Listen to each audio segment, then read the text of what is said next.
in the late 1970s, and around here was all peach trees and cherry orchards. That's what it was in the late 1970s. So I've had this great, unique perspective and vision here, seeing the Silicon Valley, the whole Bay Area, just kind of grow up, and no more peach orchards is what I'm trying to say. So it's been nice, and I also like to see the value of what Thai has done. 20 years ago, it was just kind of a small group, and it's grown and become just kind of a think tank here. So I appreciate what Thai has done and what Thai continues to do. So it's good to see everyone here. Today we have a fascinating chat with a business leader with a unique skill set. I find him to be dynamic in what he's done, and more importantly, what he's doing. And so I want to know, probably like you all too, is what's the plan? What's the plan in India? What's the plan in the Middle East? What's the plan here in the US with the Times of India and the group that he's running now? He's also fascinating because his commute to work is unique. Our commute to work, you get frustrated, right? You sit in traffic on 101 or 237 and you get a little ticked off. His commute to work is, he started in Miami, he went to Stanford, has a family now, lives on the peninsula, and commutes to India. So don't ever complain about your commute until you meet Satyan. His business title is one part of his job, but there's a whole lot more which we'll discover. He's the vice chairman of the Times of India, the internet division, the digital team of the Times of India group. Live sports to digital media. Satyan has built platforms and continues to build his platforms at a massive scale. His portfolio reaches more than 500 million monthly users across the various platforms. He's built a global cricket footprint. We have any cricket fans in the building? Last one happened to Bangalore last week. Today. CrickBuzz, Willow TV, Major League Cricket here in the United States, and now the incoming co-owner of the Bangalore Royal Challengers. It all sounds great, but that's not why I'm here. We want to know what his challenges are and what the future is for his entities. Ladies and gentlemen, Satyan Gajwani.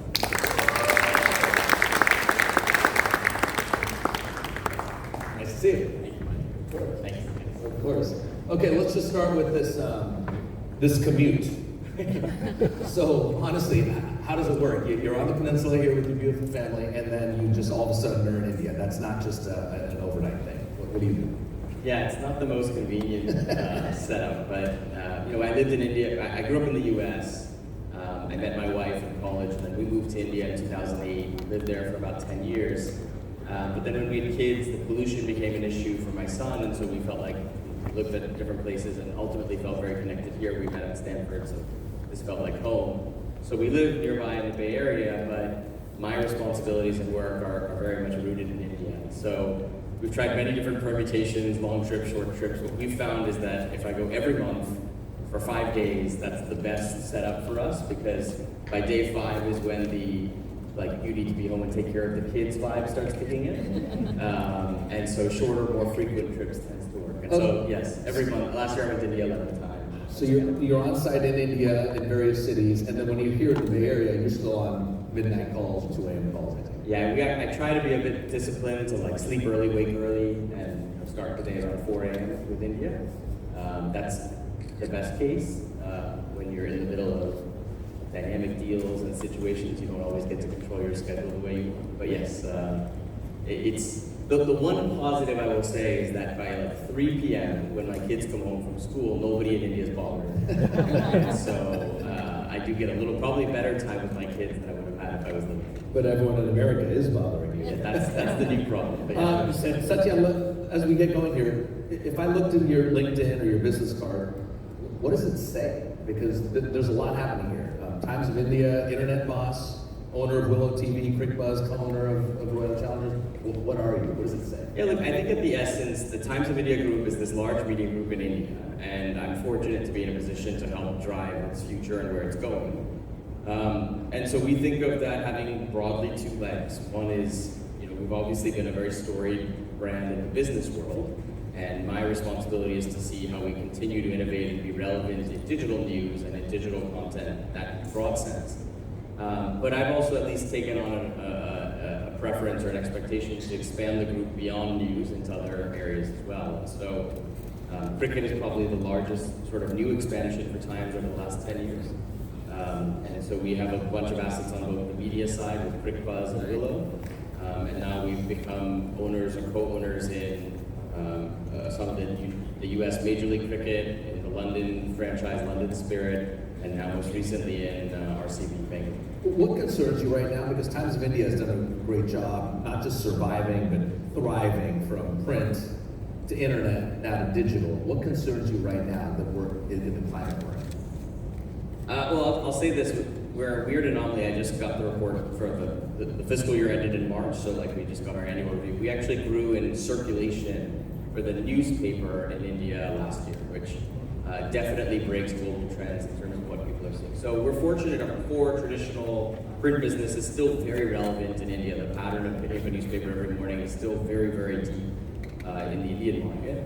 Of course, we have to presume that at some point that changes, and so we spend a lot of energy building on our digital footprint, and so the Times of India is the largest news site in India, and CrickBuzz is the largest sports site in India, and Economic Times is the largest business site in India, and we do a lot of work on that front. I would say the challenge that probably keeps us up right now, frankly, is AI, because the business model of how digital platforms grew was different than what it's going to be, and today, in the past, Google was a redirection engine, right? You would go to Google and then go from Google elsewhere. That's changing, where today people expect to get information directly wherever they are, whether it's Google or OpenAI or ChatGPT or Claude or whatever it is. And so, the nature, whether you like it or not, if you've been in the news business for the last 10, 20 years, you have had to figure out existential reinvention every 5 years. And, we're going to face another cycle of that in the years to come. So what's happening here? You brought up an excellent point. I'm at NBC, we're a platform. Times of India, huge platform. CNN, Fox News, New York Times. If AI is taking things over, should we all just go to Neil Mohan on YouTube and just we don't need to buy content, we're just the platform for it? I mean, that's the big question is, how does Times of India and NBC and CNN stay relevant? Well, so look, when you were in your traditional channels only, you effectively owned your distribution, right? Newspapers went to people's homes, TV channels went through cable networks, but they were the thing that mattered. In the digital world, we kind of came to acceptance of this model that some people came to us, but some people came to us through Facebook and Google and Instagram and whatnot. In this next world of an AI-led world, or where there's fewer platforms that are concentrating, the challenge is the brands that you just mentioned, including Times of India, Fox News, CNN, NBC, the brands are so iconic and strong, but the pattern by which people access it is changing. And we have to figure out how does that continue. Now the good news is what you just said is ultimately people don't want just generic commoditized stuff. They want connection to personalities like you. They want connections to brands that they trust. In a world where we have no idea when you read something on WhatsApp or Twitter if it's real or not, in a weird way, our brands matter more than they may have 5 years ago. I think the big challenge we all have to figure out how to answer is access, which is how do you just be as convenient and easy to find and reach? Explain that to me. So just on my phone, I get any Times of India content? Or well, look, there's a set of people who have our apps and have our websites and go to them as a pattern, and older audiences have built that pattern. But younger audiences are probably just maybe opening YouTube, and to Neil's point, whatever shows up on the front of that feed, or TikTok, or whatever it may be. Or if they have a question about something going on in the world, instead of going to Google, finding articles that are relevant, they might just ask Claude or ChatGPT, explain this to me. At which point we're an input, we're a source, but we're not really connected to the consumer in that sense. What type of meetings do you have now? And I'm guessing they're ongoing, whether it's your team here in the US, your team in India, about what we need to do, not just this big picture in 5 years, but in these next 5 months. What are you trying to do for the next 10 months? The next 5 months right now, I'm trying to buy RCB. I think that's the first part. We have to close the transaction, so that takes its own share of energy. For us, I think what's really interesting right now is in a world where if you just think about news content, there's a part of it that is kind of commoditized. Like if you read a story, you can read that same story in 5 different places. And then there's parts of it that are very unique, and a lot of it is personality driven, and that's why it's so cool to be on stage with you, because you really represent part of that part of news content that isn't easy to replicate and isn't really a commodity. And so when we think about where is news going to go in the next few years for the Times, we're increasingly thinking about content that's less commoditized. And so whether it's being closer to the influencer and the creator and the celebrity ecosystem as people who we can partner with to create things that are interesting, whether it's looking at formats beyond text, like audio and video more seriously. But I think the core of it is, how do you build something unique? Whether it's the article that you produce, the video you produce, the segment you can create. How do you make something that doesn't feel like something you would read on 5 other websites? And I think that's the challenge, I guess, in the short run for the news side of our business that we think a lot. You also talk about now closing this deal with RCB. Tell us, take us through this deal in somewhat of a brief fashion, how it came about, why you even said, hey, let's do this, and then the process that was behind it. And you can go through some of the ugly parts too, if there are. Yeah, no, there were.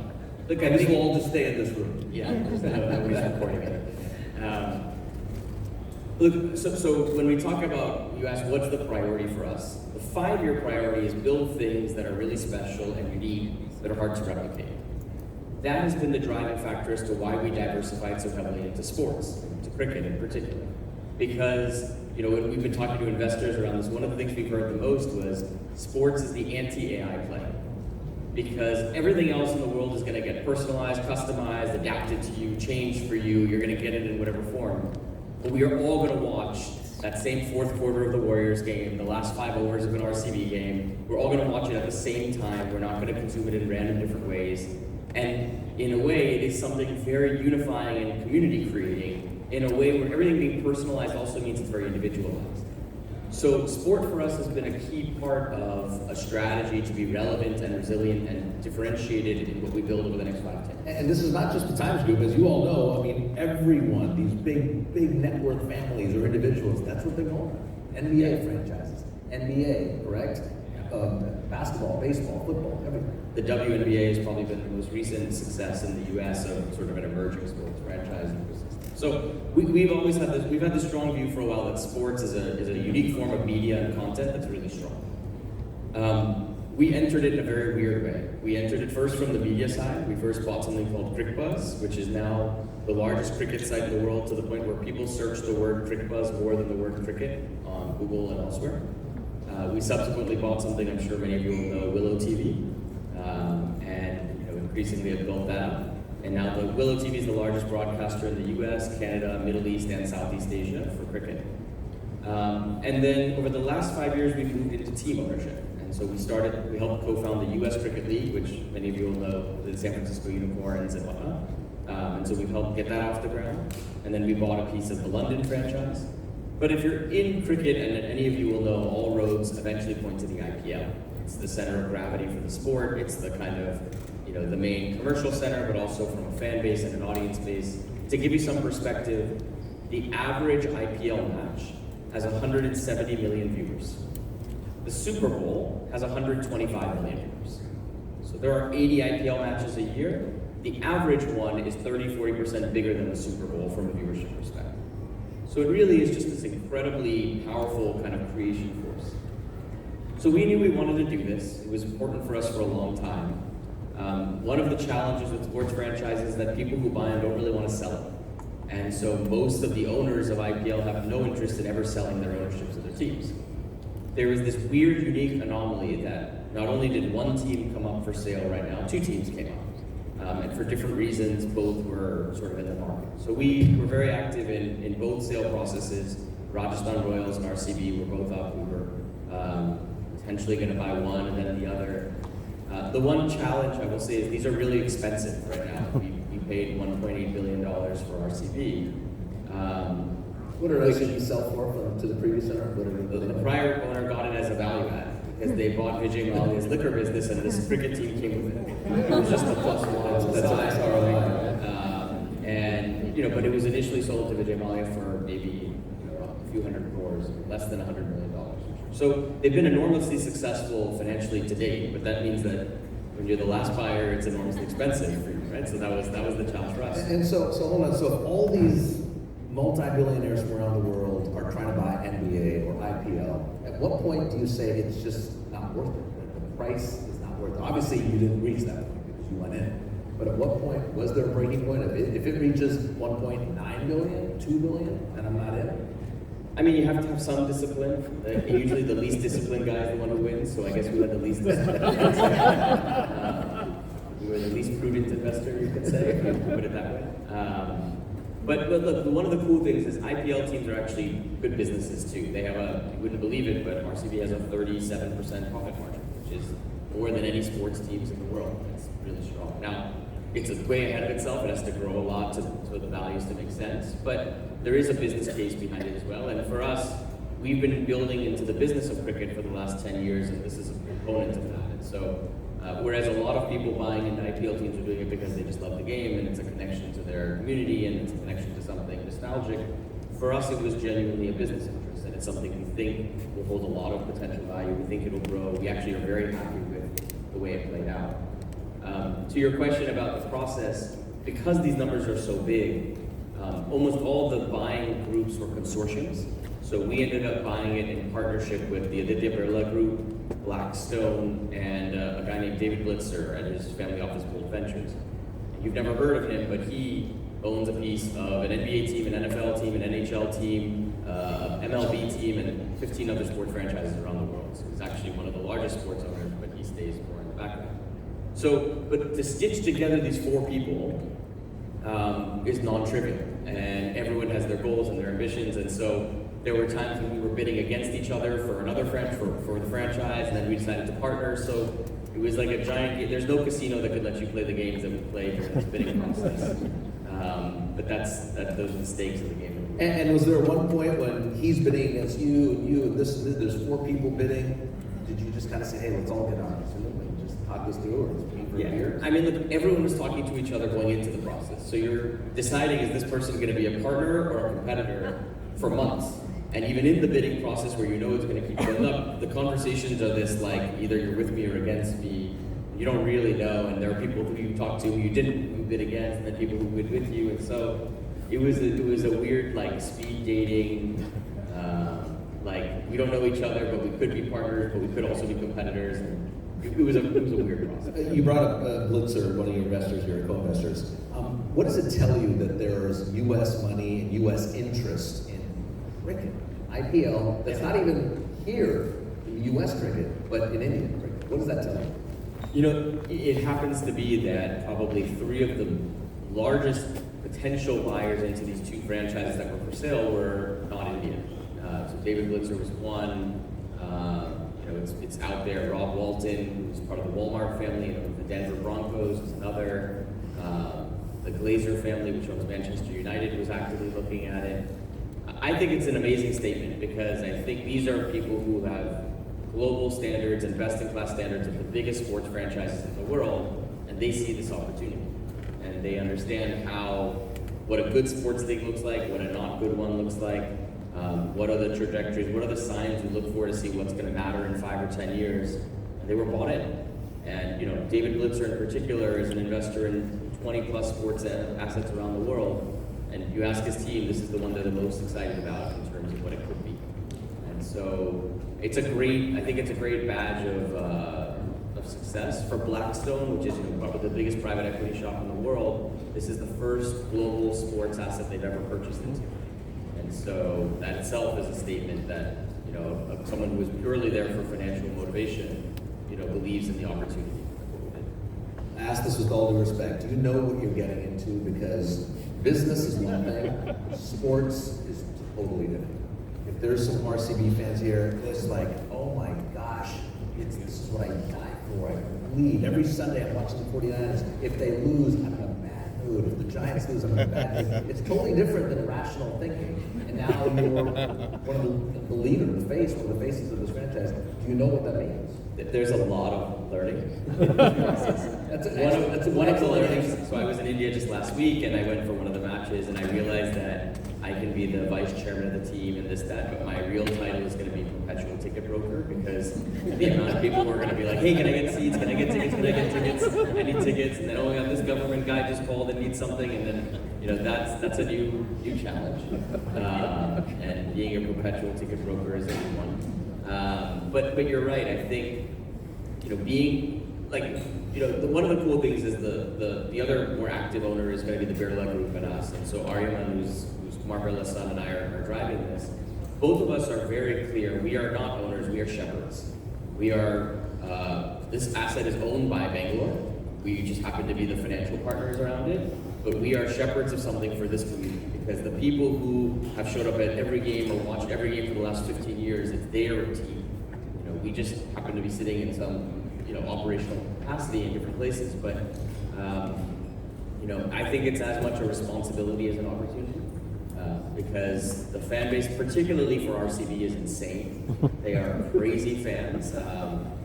They, to give you one of the new things I learned is the team doesn't announce when they put tickets on sale. They say, so let's say there's a game on April 15th. On April 1st, they will say April 2nd tickets are going for sale. And then they put them up on April 2nd. And the game sells out within 7 minutes. Every game, every home game that they hold. And I got some of the data. They have effectively, what they said is when people try to buy, there's a 4% success rate on buying tickets. Because everyone tries to buy, and within 7 minutes they're gone. And probably the more tech savvy are the ones who get them, because they know how to refresh faster and do whatever. But that's an insane setup, right? It's reached a point where when people ask for favors in Bangalore, they don't ask for free tickets, they ask for the ability to buy a ticket. Because it's that hard. It's a nice problem to have. But I'm just saying the fan base is incredible. I think, and I went for a game on a Wednesday night, middle of the regular season, against a very average opponent, and you sit there and you can literally feel the screams of fans around you. It's like vibrations in the stadium. It's a really, really special thing. So, sports teams in general are very cool and very passionate. I do think RCB is really special in terms of the passion of its fan base. Yeah, I think I would liken it to Dallas Cowboys or San Francisco 49ers. I've seen a lot, in the position I sit in, I've seen a lot of owners, before they were owners, I've known them as just regular business people, then they buy into a franchise. I mean, 4 or 5 that I'm fairly close with, and it gets taxing because of the emotion of the fan. And there will be a bad season, or a string of 3 bad seasons, and they believe. Yeah, I think that's right, and it's fun right now. RCB won its first championship in 16 years last year. The women's RCB team won the last Women's Premier League, which was really exciting as well. But that only means you can either stay where you are or go down, right? And so probably as the people buying in at the top of performance, that's a risk item for us, because if tomorrow we don't play well, it'll, you're like you said, you're a hero or a villain depending on what happens. I'm going to do a few more questions, and I'll open it up for a little bit. I have a question too. Oh, okay. I'm going to jump in here. Look, this panel is about media and entertainment, and Ty is about the kind of global ecosystem around technology and Indians in America and whatnot. And I think Raj is one of the most undertold stories that I think is notable and worth understanding. First of all, this room is representative of what Indians do in America. They're on the tech side, they're on the business side. They are not the personalities in front of the camera. Raj is unique in that regard. Raj is also unique for the longevity. I don't know if I'm allowed to tell his age, but he's older than he looks. For a long time. One of the questions is going to be his sort of skincare routine. But Raj, I genuinely want to ask you, because I think today we can all say Indians are coming of age. We're an economic power in America. Culturally becoming more important. But you were doing this before it was cool. You were kind of one of the OGs of kind of Indian cultural capital in America. And you're not even doing it on the Indian stage. You're doing it on the mainstream. You run the NBC broadcast. I mean, tell us a little bit about your story. How did you fall into this? And how do you see that changing for you as the world of media changes, the influence of India changes? And this is maybe just freewheeling, but just tell your story a little bit. Yeah. Because I think it's really special. I appreciate the kind words. I'll start with the back end part of that. How do I see my career now and what I do? I'm just like everyone else. I'm kind of excited watching it change. Nervous as well, because things flew. How I started, I came from India, I told you, in the late 70s, I turned on TV, Monday Night Football was on, and I said, that's it, that's what I want to do. I don't want to play, I want to talk about the games. So since I was 7, I've had this dedication, desire, and drive to do this. Late 90s, I was the first Indian sportscaster in the country. And they said, it's in Arizona, Raj. Is that like R-O-G? I said, all right, Jay. Well, son, around here, no one's gonna know what to say and how to pronounce that name. There was no Indians on TV. So we're gonna just call you Roger. So for the first few years, I didn't like it. My parents were like, oh my God. But for the first few years, you just kind of do what you need to do. And so it was Raj Matthai. And a few years later, it went back to Raj. But at that point, there was just no Indians on television. And then shortly after, there's a couple other sportscasters, some newscasters. And now you look around, ESPN, CNN, NBC, and we're out there. So it's been pretty nice. As to what I'm doing now, I love it, but I'm just curious to know where I'm going myself in terms of what I do. And that's why I love talking to people here at TIE, Satyan, and around the world about how this is all changing. So we're all in this together, how AI is going to impact us. But I do agree with you, Satyan, saying that it is we're all going to have information. We already do, like speed, right when we want it. But who's telling you that, and do you trust that source? I think that's going to be key moving forward, even more so than it is now. You didn't answer the most important question I had, Tell me. which was about your skin. I haven't been wearing makeup on a nightly basis for 25 years. It's the Malayali genes. That is true. It is. And 2 words, Sonia Matthai. My wife, she has all the stuff that I have. I appreciate it. Okay, let's get back on track. Okay, so cricket's a huge part of this because that's kind of it's a sexy part of the story, but that's just part of what you do and what the Times Group does. Tell me about balance. Now you're jumping into finances, and tell me briefly what it is because I have a deeper question after that. Look, so we have different areas. Explain for people who don't know. Yeah, so Abound is this app we built in America for Indian Americans, and it's evolved in different ways. It started as sort of a club that offered different benefits. You get discounts at Indian grocery stores and benefits at other venues. It's now moved into certain types of financial services, like helping you send money back to India and classic remittance work. The thesis for it is different, and I think it's interesting for this community, which is, there's this weird disconnect, which is that Indians are now the wealthiest ethnicity in America. They are growing faster as a population than most other populations in the country. And yet, in my view, we're reasonably disorganized. We don't have as strong of a community orientation as some other cultures, and certainly power center in the way that others do. And honestly, the services that are built for Indians in America are not great.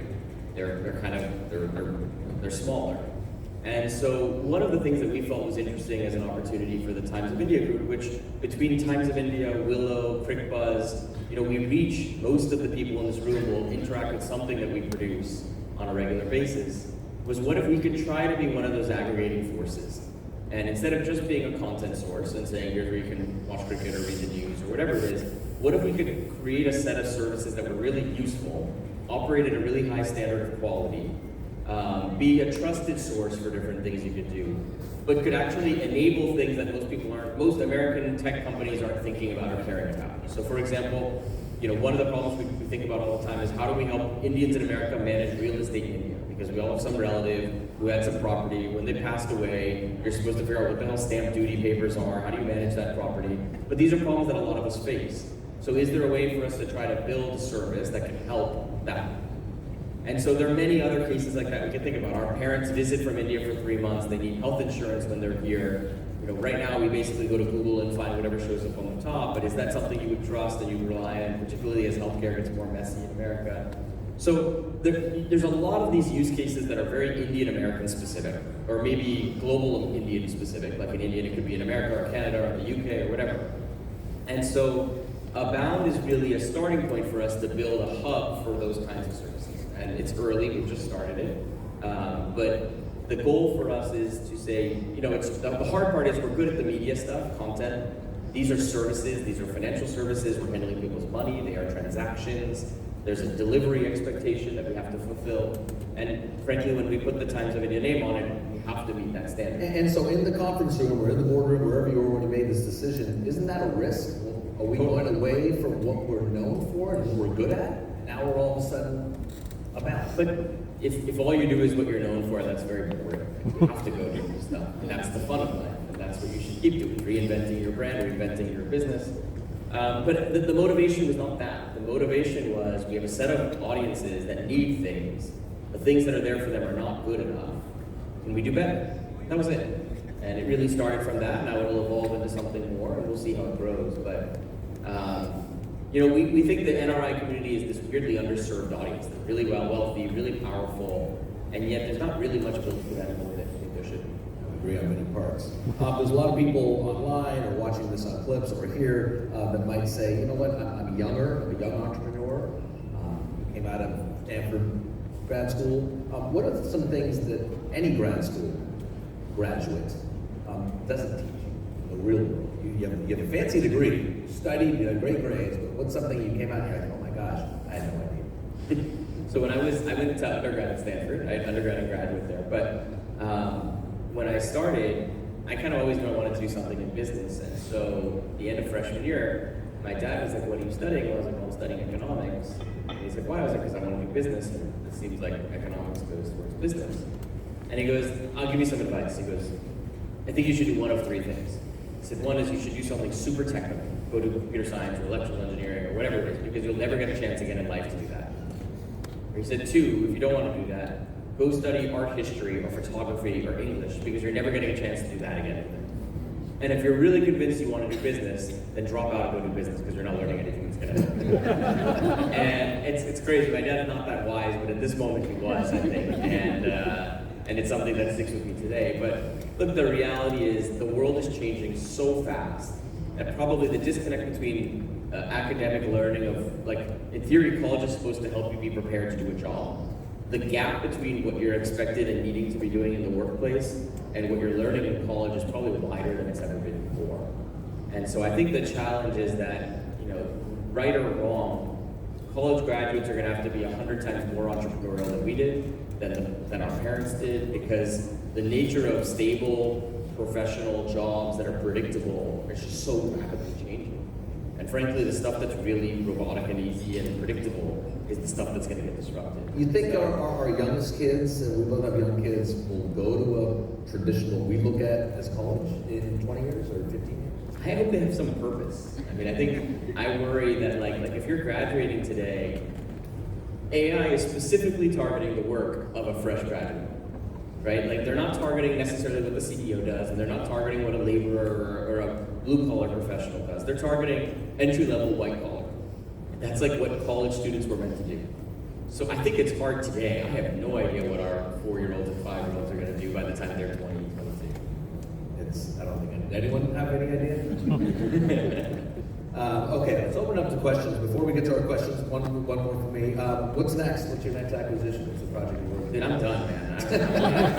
I'm full. There's your breaking news from NBC.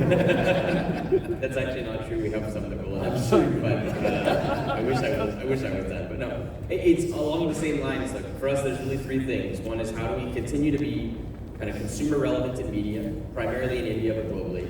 Second is how do we think about services that serve our audience that are not being served well that we can do more with.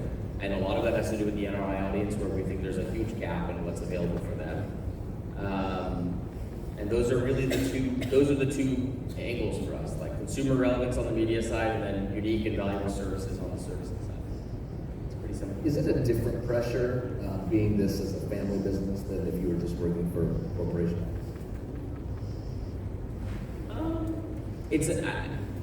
I think a lot of family businesses are different. Ours is very weird because I have very little family pressure. It's almost entirely intrinsically driven. I have my own paranoia that we have to reinvent every 5 years. And so there's nobody in my family who has ever told me I have to go to A, B, C, D, or E. I think a lot of traditional family businesses are quite the opposite, where there's a lot of parental pressure on the younger generation to do something. I met one big industrialist and their son 2 days ago, and we were visiting town for something, and the son wants to do a PhD in physics, and the dad is like, grew up in tier 2 India, and like college was just a vehicle for them to start business, and you can feel the tension in the room because the son is like, I love academia and I love reading, and the dad is like, get to work. And so there's, these challenges will be there in a lot of family businesses. I've been very fortunate. Our family is extremely supportive of whatever we want to do, and I think that's allowed us to find business to be a format of creativity.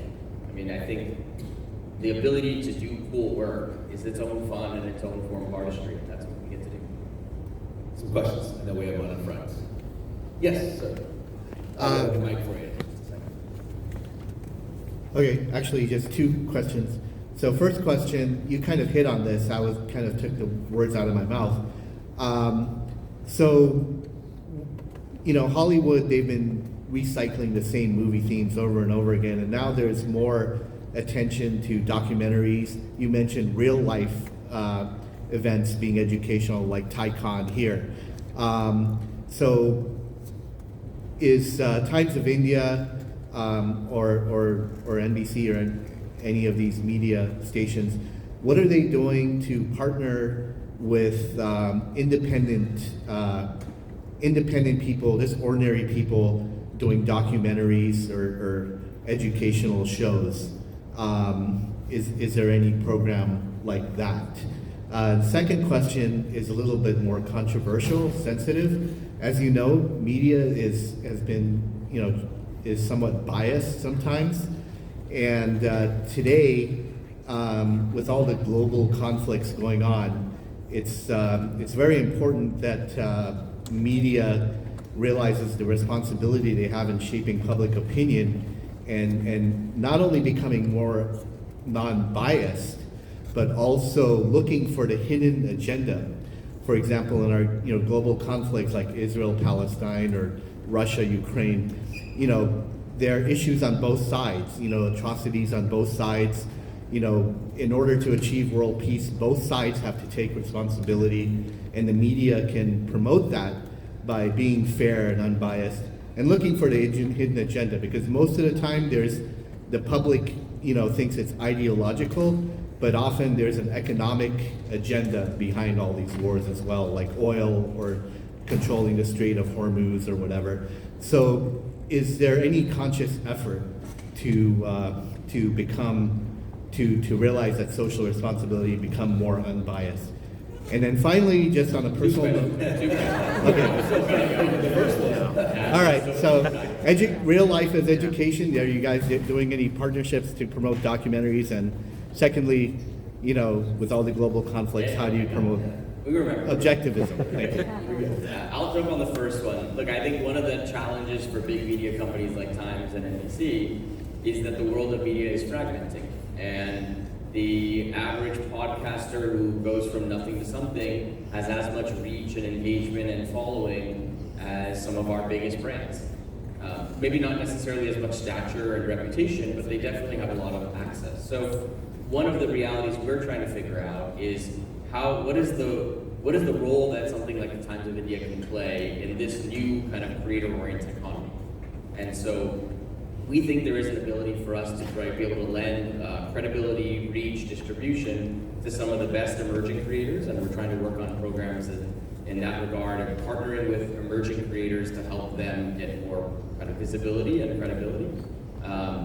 It's tricky because the incentives aren't always aligned, and it's probably less to do with documentaries as much as it has to do with, we have to be where the consumer is, and the consumer consumption patterns are changing, and we have to be relevant across them. Yeah, it's hard to find. I know, speaking for the NBC, Universal, and Peacock brands, that absolutely we're looking for great content. It doesn't matter what part of the world or what color your skin is, we're just looking for good stories. Now, getting those stories to us, that's a different conversation. As for your second question of media influence and bias, I'm really happy where I am because of that reason. There's no one in my newsroom. We're one of the most relevant, powerful local areas in the world, correct, the Bay Area, and we're down the middle. And I can't speak for other networks. backstage I can, but I know that we try to be as transparent, as unbiased as possible. And sometimes we don't get it right. No, I think I don't think we are representative of the general cross section of media, but I jokingly say I moved to India in 2008 and I learned everything about the times of India through that. And the conclusion I came to is that a third of people thought we were left leaning, a third of people thought we were right leaning, and a third of people thought we were neutral. And that's kind of I think where we actively try to stay. Now you're right, bias is a tricky thing. Truth and bias often get bundled, and like Raj said, we don't always get it right, and I think that's a challenge. I do think, I would like to believe that most media companies are not seeking to be biased. They're trying to do their job to be representative, but it's not hard at all. It's not easy to always do. And some media companies, bias is a business plan. Yes. And it works. You just have to know it. I'll do a few more before we wrap it up. Yes, sir. Hello.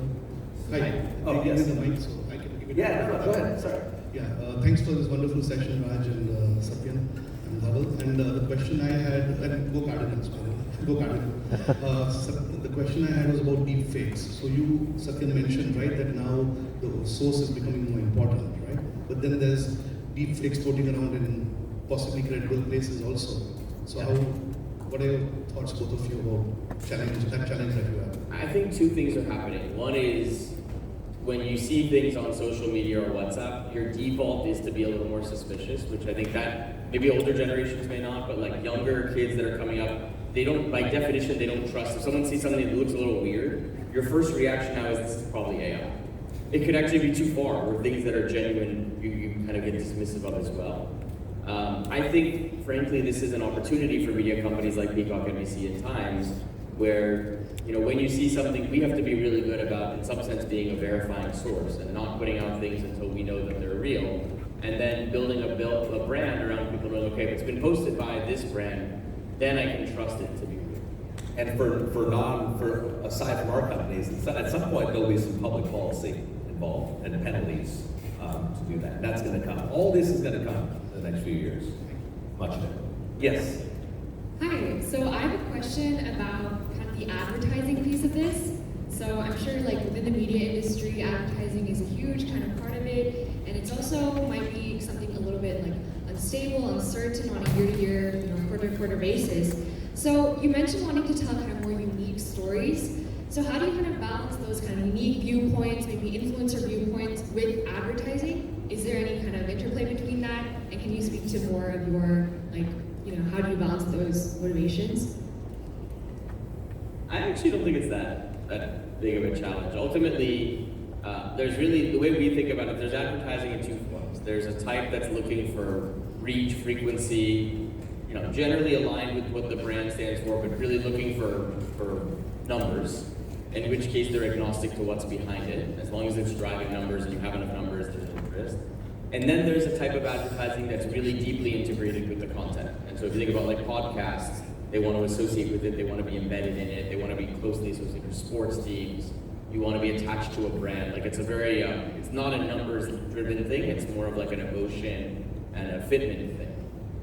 So, I think there'll be a business model for things that attract advertisers as qualitative, and then there's a whole bucket of things that can get monetized quantitatively, and you just sort of, the problem is when something is like really beautiful and artsy, but no brand wants to attach to it and it doesn't drive a lot of numbers. Those are hard, and that's where, fortunately, the more resilient the overall media ecosystem is, the more you can do that. But it's, I don't know. No, it's a good answer. We have two more questions. I'll get to the entertainment side, back to cricket, and this is cricket in the US. Last year I had a wonderful evening when I went for the season opener with the San Francisco Unicorns. And as an organization, we have a special interest in that particular team because of the founders, the owners. What can you do? I know you talked about RCB and what's happening in the Indian community there in India. What do you see as the growth of Major League Cricket in the US? And it was great that they came and played in the Bay Area last year, and they're going to continue that this year. Any thoughts about how to get the word out and fill those stadiums? I mean, this has been something I've been working on for 5-6 years now, so I'm very, very passionate about it. it starts with all of you, bringing your family or friends, filling up, showing up at games, because we have to be able to fill stadiums. It was really exciting. Last year was the first time we hosted Major League Cricket in the Bay Area at the Oakland Coliseum, classically a baseball venue. It was a really special experience to see that. One of the goals we have over time is that Major League Cricket builds out stadiums across the country. So in here we were able to use the Oakland Stadium, but in Dallas we built a stadium for cricket, and our goal is to see that happen around the country. I think it comes on both sides. Like, there's a need for investment to build out the infrastructure and build out, recruit the players, develop the players, build up in the academy level. And then there's a fan development side where it starts with the people who already love the game, like hopefully many of you. Then it becomes you bringing your friends and family and connecting to them. And then the big goal, and the big hairy goal that you can say, the audacious goal that you want to chase, is how do you make mainstream Americans care about cricket? And that's the hardest challenge. It'll take more time. It requires really strong creative marketing, in my view. And that's some of the fun that I think will come in the years to come. But it's all of them. It's not like if you do that but you don't have the infrastructure, it doesn't work. If you don't have that core, really passionate fan base, it's hard to bring on casual fans. So the core fan base of the people who already love cricket, building on people around it is needed as well. Are you thinking 5 years we'll have a different conversation with American cricket, with your league? I would have loved to have said that we'd have all the stadiums kind of in process. We had some hiccups between the governing body and the business body of cricket over the last year, and that kind of put a spanner into things. Hopefully that'll resolve soon. To me, the single biggest thing we can do as the private body that's been building up this league is to build out stadiums.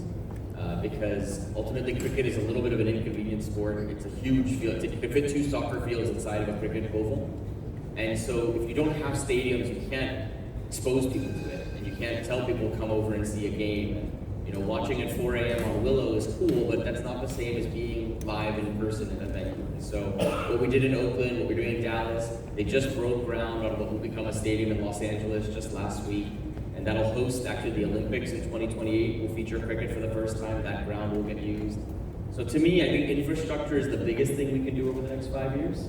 And everything will follow with that. It's pretty cool. If you go to some neighboring communities here, Cupertino and Fremont, Sunnyvale, on a Saturday morning, tomorrow morning, you'll see guys playing cricket. Yes. Last question, we'll wrap it up. Yes. Great panel. I had a question about the media side. You were mentioning during the talk that text is no longer just the only medium you want to expand into, right? So how do you see audio and video play out, and what role do you think AI will have in that? I'm pretty sure you'll be able to answer that question better than I can, just based on your age and whatnot. But look, I think right now we're all learning. I think, fortunately for someone like Raj, who's been operating in a video format for many decades, it's natural for them to think about how to translate that. For someone like a newspaper group, we have to build a new muscle. And whether it's podcasting or it's video, investigative stories by video, or it's longer segments, we're just learning. We're doing a lot of these things. The economics don't support them today because they require a lot more work to do it well and build it well, and advertising doesn't really pay for that.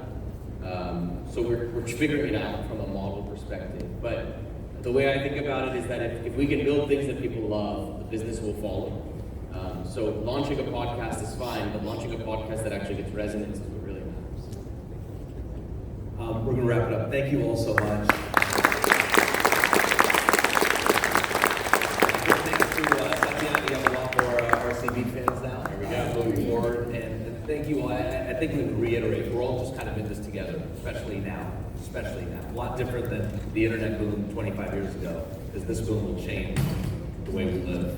And one quick thanks for Raj. I asked him to come and do this with me. He's a great friend, but honestly, I think he's one of the biggest spokespeople for us in terms of making Indians relevant, and not just in our own community, but for the broader ecosystem. And his story is so inspiring, to be very honest, to break into the industry that he did and be so successful at it for so long. It was wonderful to speak with you. Thank you. I'll put on makeup. Amazing Thank you so much, both of you. It was amazing, and we have to get your makeup fixed, so please do pass on. Thank you all. Thank you. Okay, with that, we are going to move on. to our AI panel. And so for that, I'm going to invite Anjana.